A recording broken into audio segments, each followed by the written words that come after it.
I'm Dylan Kight, and every song starts with a story.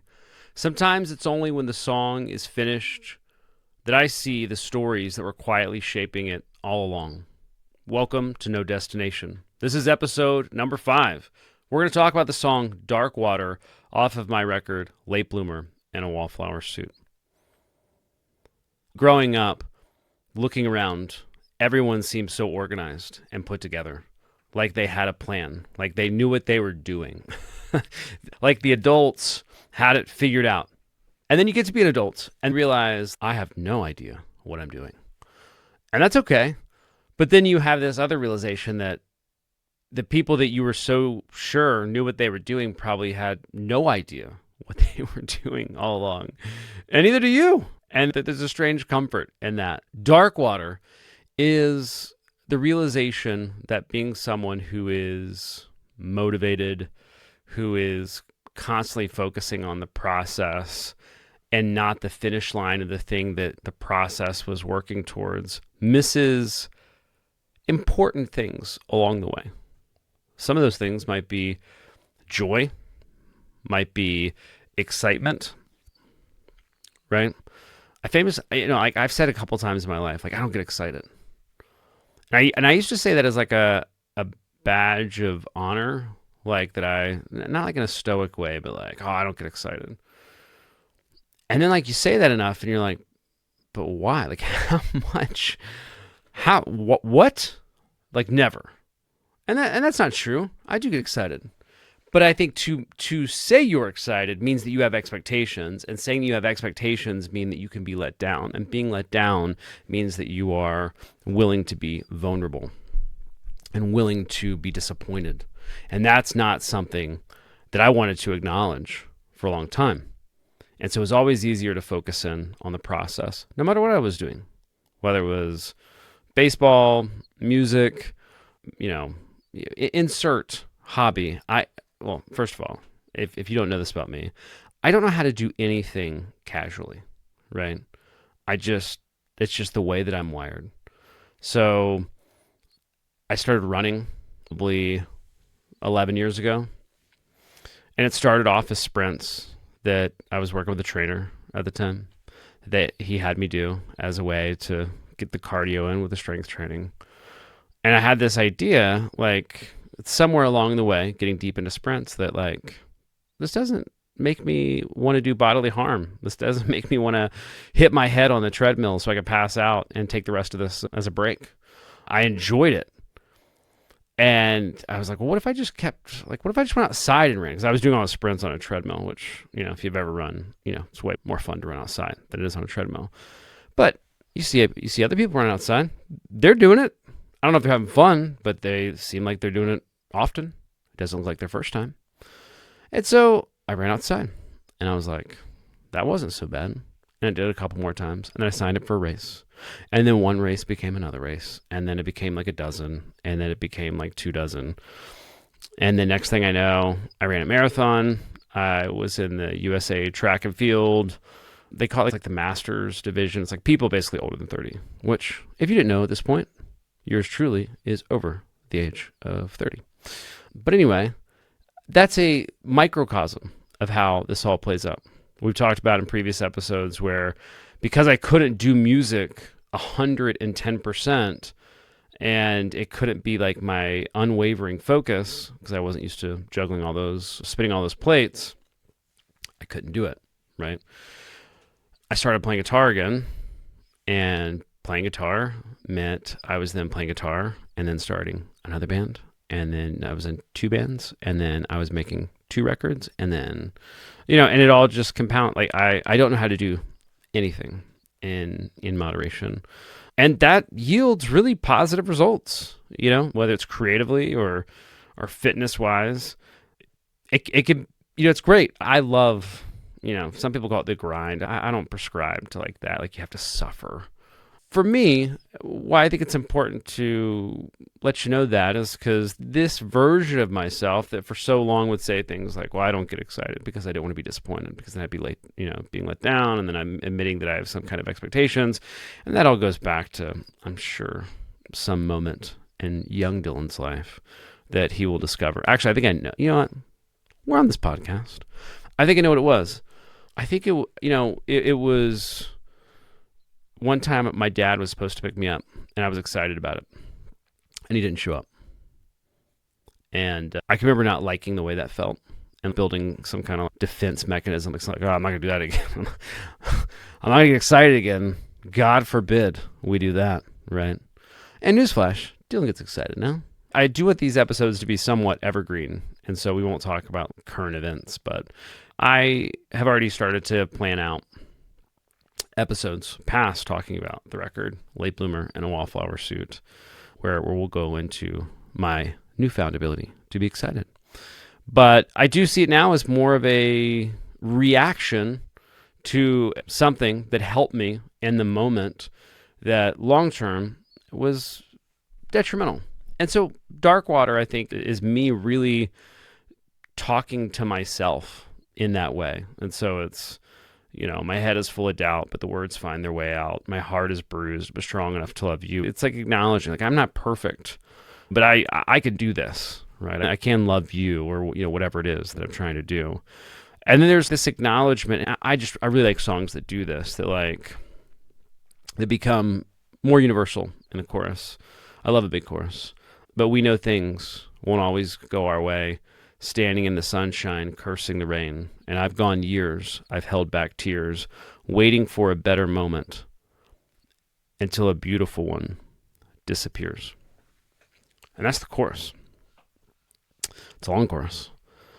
But it gets it all in there. And it's not really sugarcoating it. It's really just laying it all out there about what's going through my head, right? You spend a long time trying to get somewhere, and you get there, you get further than there, and then you realize that the best part of getting there was the getting there, right? It was the journey. It was the things you did along the way that got you there. And when you become very process focused towards whatever it is, finishing college, getting married, writing an album, writing a book, whatever, it's easy to lose the forest through the trees and not enjoy all those things that are happening in the moment. And I did that for a really long time. It's this notion that, you're just waiting for this better moment, this other thing that you've been working towards. And so these beautiful moments are passing you by. And there was a long time where I worked really hard to get to a certain point. And I feel fortunate for that. I've gotten far enough away from it now where I can be grateful that I was able to power through some of those things and get to a certain point. But looking back, I see a version of myself where I wasn't really enjoying it because I was so focused on what I thought I needed to become, what I needed to achieve, what I needed to be able to say I did. And I did so many fun things along the way. I got to go to cool places. I got to do cool things. I mean, obviously, being a very goal-oriented person, there's real big things that happened along the way in that process. It's important to acknowledge that there's great moments that you take for granted that seem really small. And then you look back and you realize, like, man, what I wouldn't give for those things. Right. And an example, right? Like when you get to be an adult, what you wouldn't give for like a summer day where you had nothing to do, where you got to sleep in and you didn't have to worry about bills. You didn't have to worry about your existential dread. Were you going to go ride your bike? Were you going to stay in and watch TV or play video games or go to the pool or whatever was your thing? Right? In the moment, that seemed like trivial. I remember getting to the end of the summer, you almost kind of get done with it. It's like, oh, had enough of these days doing nothing except exactly what I wanted to do. Jeez. So that is one moment, right? That's one example of those moments along the way. It's when you're a parent, there's a lot of they say the days are long and the years are short, which is so true. And you think back to oh man, I wish, my child was that small. So, I could tuck him in and he'd get excited when I read him a story at night, you know? It's things like that that you're just like, oh man, like, why did I ever allow things like that to slip? And I try to do all the things, but it's those little moments you want back. It's those beautiful moments that were happening every day that it was only once you got to where you were going, the kid old enough to take a shower by themselves, get themselves ready for bed. And then you're like, oh man, we don't do bedtime anymore. It's like, well, he also has his learner's permit. I don't think he wants that anymore. So, these are small examples. But there's this thing that has been prevalent, and this goes for the Brilliant Mistakes record, Outsiders, and for Late Bloomer. There's this outsiderism, misfit thing that I've always felt like out of time, whether it was the music I liked, it was the stuff I was into. When I was in middle school, I was really into the Beatles. Like 6th grade, I was super into the Beatles. I was super into Oasis. I was super into the Kinks. I remember an entire summer of like cutting grass and babysitting so I could buy, the Kinks were doing these reissues for, I think it was like their label, but it was like the 70s albums that they were reissuing and doing like deluxe versions of. I was babysitting and cutting grass so I could buy all these Kinks CDs because that's what I wanted. When I was in middle school, the Kinks were not cool. Like, nobody even knew what the Kinks were. I never cared. It never dawned on me to try to be into Linkin Park or Limp Bizkit. And that's fine if you like those things. I never did. And even when my friends were into like Blink-182, I was into the Clash and the Jam. There's always been this thing where I've always been kind of out of step. And a lot of that's just been a fascination and curiosity about who inspired the bands or artists that I loved. I would go to bookstores and read Q magazine, the British one that I used to enjoy, because they'd have really good interviews and it was like this beautiful magazine. But you'd get to hear about like who inspired them, right? To me, that was like figuring out a puzzle, like putting it together. And even if I didn't like everything, it was understanding where things came from that was informative. And sometimes things just don't sound as good because of the production and it's a bridge too far for some people. But I always had this really big appetite for finding out who I loved, who inspired them, who were their influences. And so Dylan has always been out of time. While we're talking about Dylan being out of time, I used to have horrible stage fright. When I say horrible stage fright, we're not talking about like, school play. I would just get really nervous. I'm talking about, I had one line in the 4th grade play. Uno, one line. He said he would be president. That's all I had to say. That was my only line. He said he would be president. I still remember it. I remember it because I locked myself in the bathroom for like an hour until the play was done. So I wouldn't have to be on stage and recite that in front of everybody. My first instrument was piano. And I had a piano recital. And I got so nervous. My mom took me to, I guess, the equivalent of urgent care because I had like a fever. I felt sick to my stomach. I did the piano recital and like everything went away. That just shows you of like how freaked out I used to be, like stage fright. So I've always been a little weird, right? It's just whatever. So this whole outsiderism, like misfit thing, it's just something that's probably baked in from a very early age. And so that verse after the first chorus, it's easy to do what other people think you should do, but a boat doesn't know how far those stars go, and we must shine even across dark water. And that's that. When I wrote that, that was kind of like, oh yeah, the song is dark water, right? Like that's what we're trying to do. We're trying to be a light into this existence. For as long as we get it, we're trying to be ourselves. And that's when it became something a little bit bigger. And then, I repeat the same chorus. And the song structure-wise, a little bit shorter, but, those are the things that I was thinking about. It's like trying not to be nostalgic, but realize that you have to be in an effort to do that, you have to be more present, and you have to allow yourself to get excited, and you have to allow yourself the space to be disappointed and have expectations and not have them met. And that's okay, because we can stand in the sunshine and curse the rain. Like, that's what we can do. We could choose to do that, right? But we can also shine across dark water. There's also another song called Laughing Heart that I'll put out on streaming services a little bit later in 2025. But it's the similar kind of like more British sounding kind of song with like, it's more influenced by that than like Americana, in my opinion. It's more like Richard Ashcroft or Noel Gallagher or something in that vein. Andy did a beautiful job writing that string part that's in the song. I feel like that gave it a lot of weight, and so he did a great job doing that. And then he was like, "Do you know how to play mandolin?" And I was like, "No, I do not know how to play mandolin." Good thing is he does. And so he also plays a beautiful, very simple mandolin part that I think really kind of gives the song motion. Motion in that dark water ocean, people. So that's Dark Water. And that closes side one of Late Bloomer in a Wallflower Suit. So we've gone through Worst of Me, High and Lonesome, Pulaski, Something in the Darkness, and now Dark Water.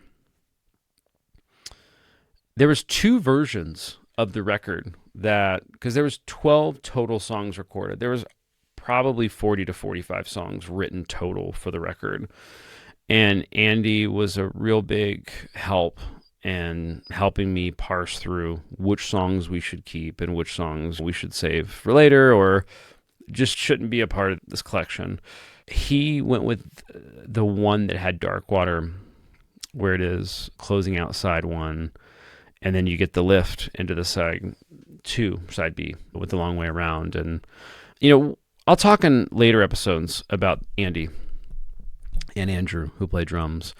When leaving Brilliant Mistakes and having that kind of chaos of trying to appease a lot of different people who were invested from a band perspective, but everyone having different kind of requirements on what the band meant to them, going to Athens was a breath of fresh air. So we talked in episode 3, Pulaski, about that was the moment where the sound sounded right.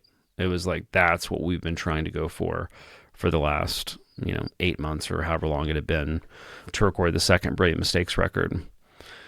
And I originally was going to record this record with David Barbie. David Barbie played bass and I think electric guitar on one song on my EP, Places in Between, which came out in 2010. I originally reached out to David Barbie, and David Barbie is a wonderful person. He has this love for Little League baseball, and he has like won a whole bunch of championships in Athens, Georgia.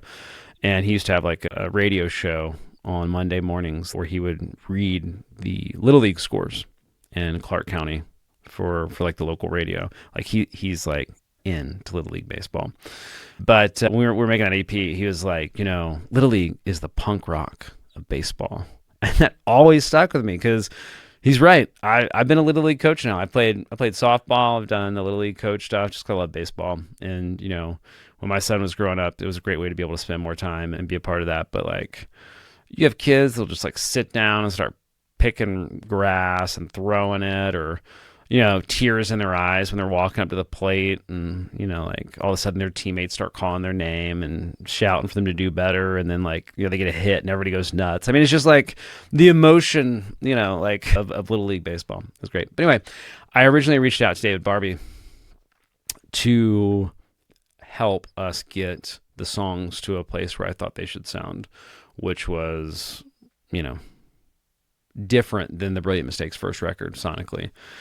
Something more organic, something that could bloom, if you were, no pun intended for those listening, but that opened up, it had power, but it wasn't overwhelming, right? Because there's a lot of guitars on that Brilliant. David Barbie's just a really busy guy. I mean, super busy. And he owns a studio in Athens, Georgia with Andy LeMaster. I had never met Andy LeMaster. Andy has played and been a part of some of my favorite records of all time. And from my first conversation with Andy, it was like I found the right person to help me on this journey. He was kind, he was thoughtful. And I think that what probably goes unnoticed is that when you're making a record, you're really putting yourself out there.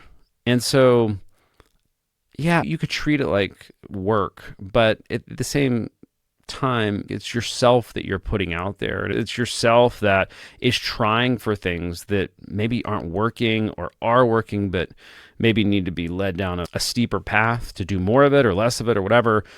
And Andy was like really great at being able just to guide the musical conversation without being heavy handed. And it was, when you're in a band situation, like people just tell you exactly what they think it should be. Like this is the way I play bass or this is the way I play guitar. Or when you're in a band, like everybody, it's very much about what you're bringing to the sound. Now, I think there's a lot to be said about common ground and whatever, but bands are more like brotherhood. It's more like, you're fighting together and sometimes against one another to get to an end state. But if there's a lot of trust in that equation, hopefully, then at the end, it's still something that represents not only the best version of that, but the people that are also a part of it. And, I was the band leader, so, I take full responsibility for it not working out. But Andy was so kind and even like gentle to a point. Like he would have no problem telling me like, I don't like that song. But it was never in a dismissive way. It was never like, the ground rules were that Andy could lead it. I would bring whatever songs and I did not care which ones he picked. I just had poured my heart into a lot of these different songs and I needed help, whittling them down essentially. And he was really great at that. And we talked in Something in the Darkness. There was just too many verses. And he was really clear-headed about that. He had that perspective on it. And then he brings so much to the table when it comes to his musicianship. He's an amazing musician. He is a wonderful singer, background lead. He's just a wonderful guy. And, I found out that last part about him being a wonderful guy. We would eat lunch every day we were tracking. And shout out to Maple, which is like the restaurant we ate at every single time. It was just creature habit and everybody loved it. And it was good every time. But then you get to break bread and this person that you have all this respect for and is so much on this path with you and sees your vision and is able to see 2 steps ahead to help you get there. We just had wonderful conversations about life, art, and the world. It was such a great experience to be able to make this record with somebody like Andy, who brought so much not only musically, but as a person, and I believe brought the best out of these songs. And Dark Water is a great example of that with the string part that he wrote, the mandolin part that he played. I just can't thank him enough. Also for his patience. I do kind of wish there was like a fly on the wall recording of a lot of those sessions because we would make the worst jokes and we would just laugh and laugh and laugh. And I've been fortunate to be in a lot of studios and to be a part of different projects and bands and stuff. And this was by far the most fun I've ever had in the studio. That doesn't mean it was always easy. The 3rd session was the toughest. There was 4 total of tracking sessions of like drums and instruments and stuff. But it wasn't always easy, but it was so much fun. And that's a large part because of Andy and how he helped guide and shape this record. And so I don't think I've done a great job to now maybe walking you through how important and pivotal I think Andy's contributions were to the record. But he is absolutely just a great guy, great musician. And I'm so fortunate that our paths crossed for this record. I think we're going to do another one. Why not? If it goes well. you know? I think there's more there, and I think we really figured it out, especially on that last batch of songs. I think we really figured out a way of tracking that works. It's quick, that gets the best out of the songs, and a lot of that's Andy. But, you know, it's kind of like any other aspect of your life, like your coworker, a new partner, a friend at the bowling league that you've joined. I don't know what you do. But, you know, it takes a minute. It takes a minute to figure out the routine and to kind of figure out what works best. And even when it's good in the beginning, like it just kind of takes a minute for it to settle in. And that's where it got to with Andy. So big shout out to Andy LeMaster and everything that he brought to a late bloomer and a Wallflower Suit, because without him, this record would have been totally different. So thank you so much for listening and for letting these stories and these songs find their way to you. I do believe firmly that every song starts with a story, but it takes time to figure out the stories that actually shaped it. Because when you're writing a song, you might get verses or a chorus. You might get all the way finished with a song before you realize what it means to you or why it came to you. Because there's a lot of different thoughts about songs. Like some people are very like, only I could have created this. And then some people view songs as like, you know, opening up a window and it's what flies in. And I'm probably more the latter. To me, I just think you just got to open yourself up for ideas to be able to be there. But I'm not always super sure how this, and because it doesn't really matter in the beginning. When you start working on an idea, whatever is the catalyst, you're just trying to ride that wave. And then whatever that leads you to, which is usually like a verse or a chorus, it's how do you keep that going? And then later you kind of figure out like, well, wait, this seems oddly autobiographical. And that's just how sometimes it goes. You know, I very rarely, if ever, sit down and say, I'm going to write a song about this. That's just never how it's ever worked for me. You know, a line that I'll kind of think of, like, oh, that's good. And then I'll just kind of build and build and build. Then you finish building, and it's only when you're able to kind of like take even like maybe a day, a couple days, and come back to it and go, oh, wow, that's what I was talking about. So these conversations, while, you know, I'm putting this out there, it's also my journey to kind of discover what is behind these songs. So again, I really appreciate you listening and letting these stories and these songs find their way to you. This has been No Destination. Until next time.